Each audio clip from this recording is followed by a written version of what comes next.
Naruto na nga ba ang pinakamalakas na anime collaboration skin sa Mobile Legends?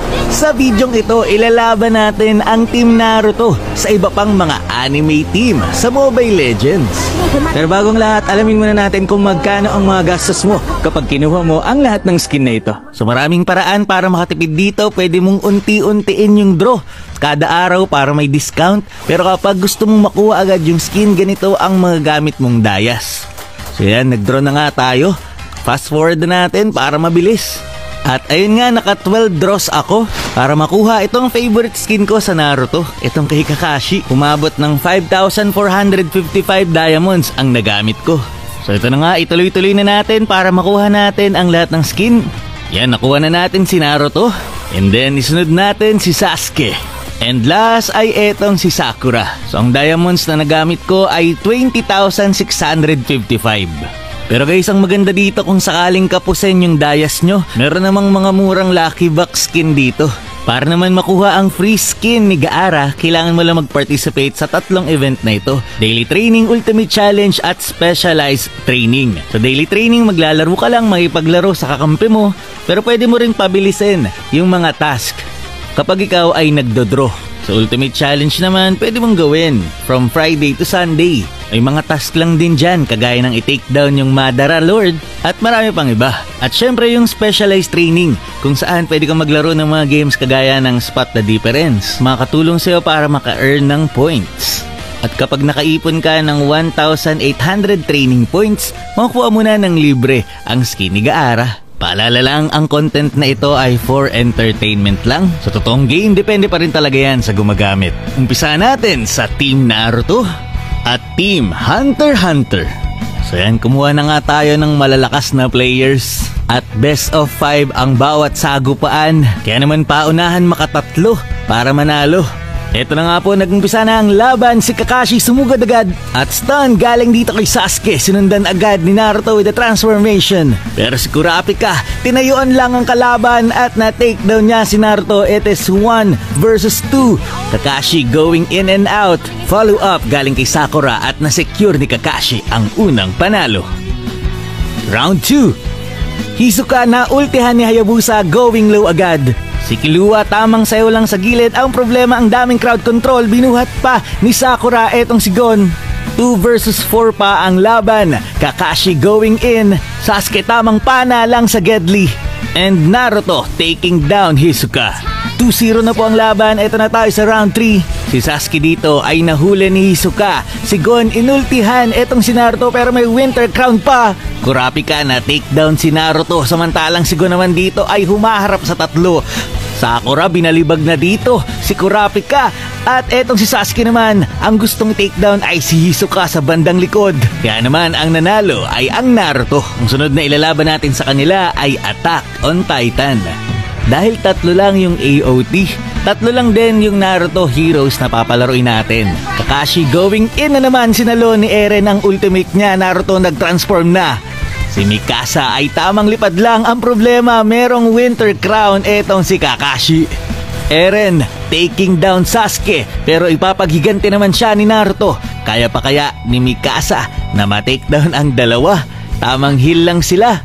Pakiramdaman lang, medyo hirap dito si Mikasa dahil ang kunat ng dalawa at nahuli pa siya dito. Nagpunta siya sa tore pero hindi siya papatakasin ni Kakashi. Kaya naman 1-0 lamang ang Naruto. Ito na nga po, si Eren nilak target na si Naruto, inultihan. Mikasa having a hard time dahil sa dami ng crowd control pero may lumabas dito na Titan securing the takedown. Grabe nga yun, bumawi dito ang AOT. Game number 3 po tayo. Ito na nga po, hindi natuloy ang ultimate ni Eren dahil hinuli siya ni Sakura. Samantalang si Mikasa tamang lipad lang at si Levi na pagtulungan pero may Winter Crown pa siya. With a flicker pero nabugahan siya, kaya naman ang score natin ay 2-1. Grabe dito ang coordination ng Team Naruto, talagang inuuna si Eren kasi kapag nakapag-ultian may Titan na lalabas pero ang natitira na lang ay si Mikasa at ang nanalo ay Team Naruto pa rin. Ang sunod nating ilalaban sa kanila ay ang Saint Seiya. So dahil tatlo lang ito, 3 versus 3 ulit ito, pahinga muna dito si Kakashi. Sasuke sumugod na. Pero Sagittarius merong counterplay. Grabe nga yun, si Naruto na lang ang natitira. Si Leo ay na-takedown niya. Pero ang sakit dito ng sapak ng Libra. Kaya naman ang nakuha ng puntos ay ang Saint Seiya. Sagittarius with a flicker play. Dalawa na naman ang nahuli. Grabe naman etong si Sagittarius guys. Hindi na nakagalaw si Sasuke at si Sakura. Pero Naruto taking down Leo. Pero ang sakit ng damage ni Libra. Kaya naman 2-0 lamang ang Saint Seiya. Eto na nga po, Sakura hinuli na si Sagittarius pero na-counterplay pa. 3 ang nahuli niya sa ulti niya. Sasuke, kakayanin pa ba? May na-takedown na isa pero ang nanalo ay ang Saint Seiya.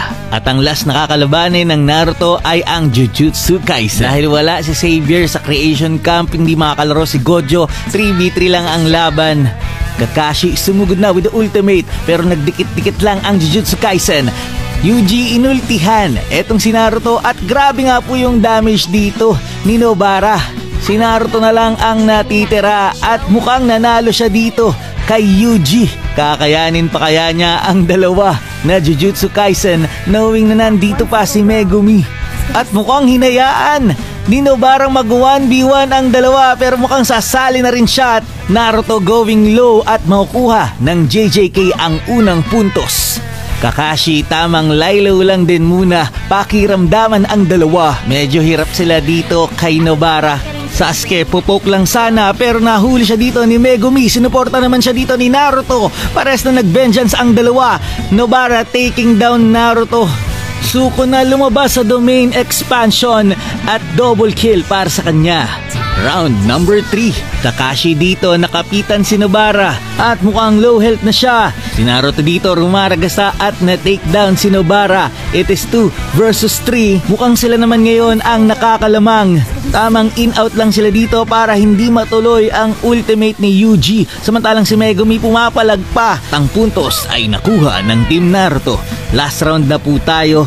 Ang Team Jujutsu Kaisen ay mas maingat na, tamang distansya lang para hindi mahuli etong si Nobara. Siya kasi yung nagbibigay ng massive continuous damage sa team at nahihirapan etong Team Naruto na hulihin siya. Pero si Kakashi ay sumugod na with a follow-up galing kay Naruto at Sasuke taking down Yuji pero si Nobara ay free hit na naman. Si Kakashi na lang ang natitira at mukhang hindi sila uubra sa team ng Jujutsu Kaisen. So masabi ko lang dito, may kanya-kanyang lakas ang bawat collaboration skin. Pero ikaw, sa tingin mo, kung anime lang ang pag-uusapan, sino talaga ang pinakamalakas sa mga ito? Sana nag-enjoy kayo. Maraming salamat sa panonood and to God be the glory.